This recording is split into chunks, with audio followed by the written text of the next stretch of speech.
ہر طرف امن کی بات ہو رہی ہے. میں الحمدللہ کہ والناس تک علماء بیٹھے حافظ بیٹھے قاری میں بھی پکا حافظ ہوں. ایک مینوں ایت کڈ کے دیو جہد وچ لکھے ہوئے اسلام امن کا درس دیتا ہے, اسلام غیرت کا درس دیتا ہے. اسلام ہے جڑا میں بیان کر رہا ہوں.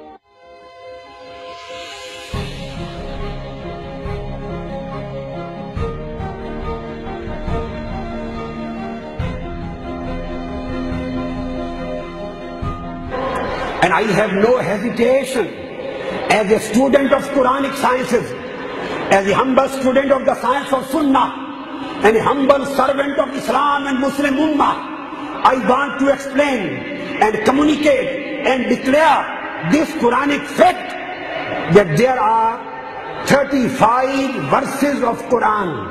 How many?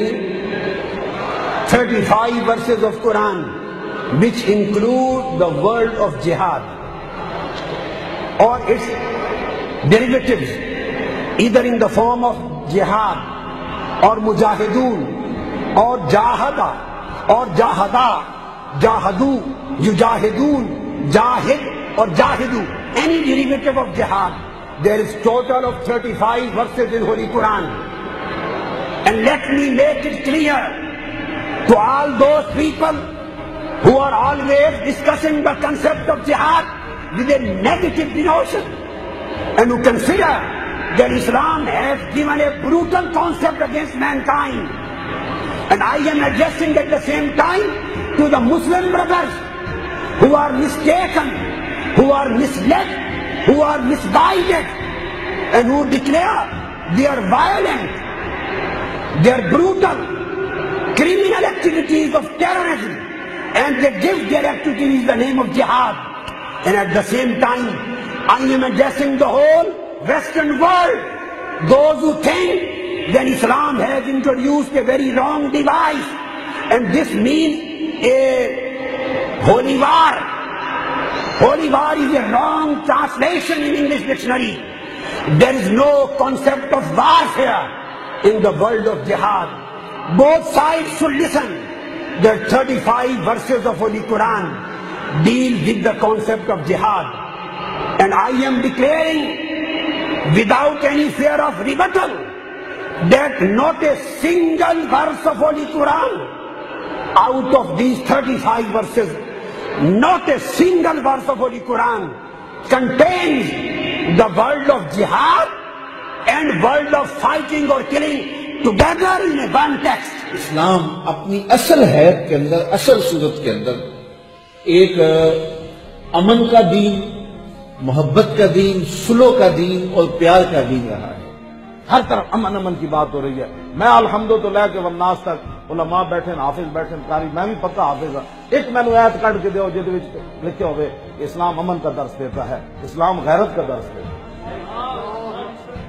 اسلام ہے جڑا میں بیان کر رہا ہوں. یہ اتنی عظیم الشان کتاب ہے کہ دنیا کی کسی زبان میں 1000 سال کی تاریخ میں محمد دا پیس میکر اس سبجیکٹ کی کتاب تاریخ میں نہیں گزاری. یعنی محمد صلی اللہ علیہ وآلہ وسلم دنیا میں امن قائم کرنے والے, بڑی منفرد کتاب ہے تاریخ کی. تو اس کے اندر اسلام کا تو نام ہی اسلام سلامتی سے ہے.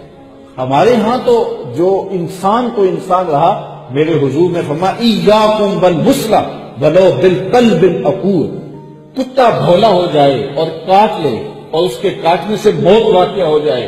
جس کتے نے خاندان کے کئی افراد کو کاٹ دیا اور وہ ان کی لاشیں پڑی ہیں اور غصے سے بکھرا ہوا شخص اس کے پیچھے دوڑتا ہے, تو اس کو بھی پیغمبر رحمت کی آواز آ رہی ہے ایاکم والمثلہ ولو بالقلب العقور. اس کتے کو مارتے ہوئے اس کی شکل نہ بگڑنے پائے, کیونکہ یہ شکل تمہارے رب نے بنائی ہے.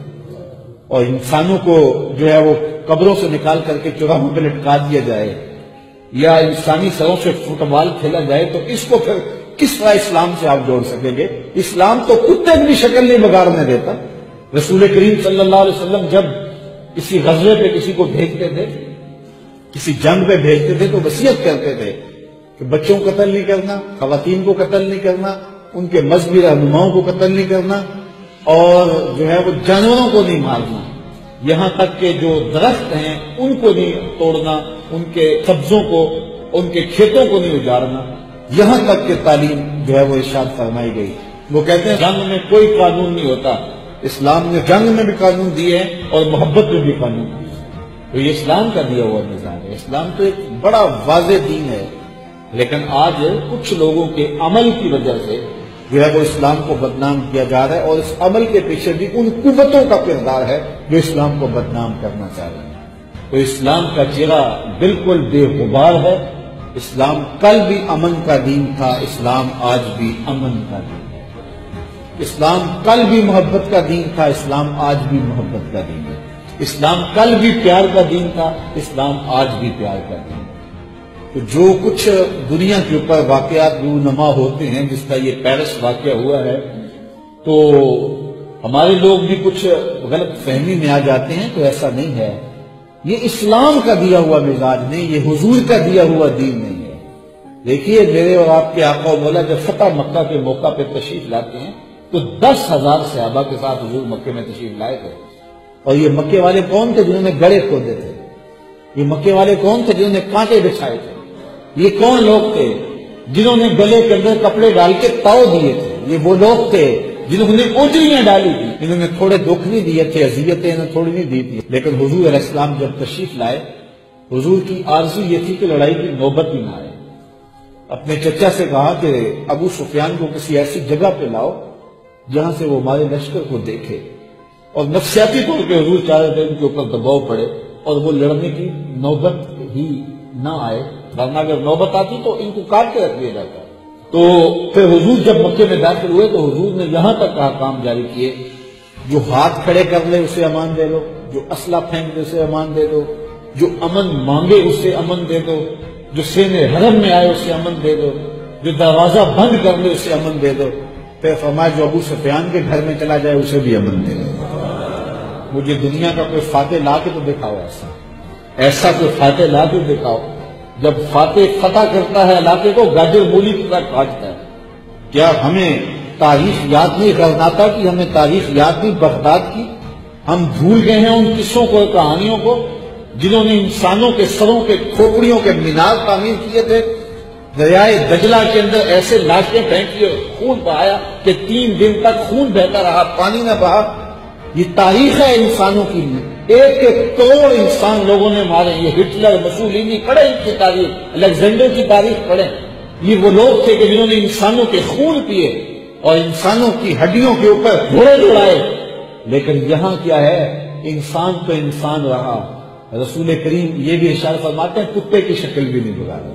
تو یہ میرے رسول کا دیا ہوا دین ہے، سچا دین ہے، کھرا دین ہے، امن پر مشتمل ہے۔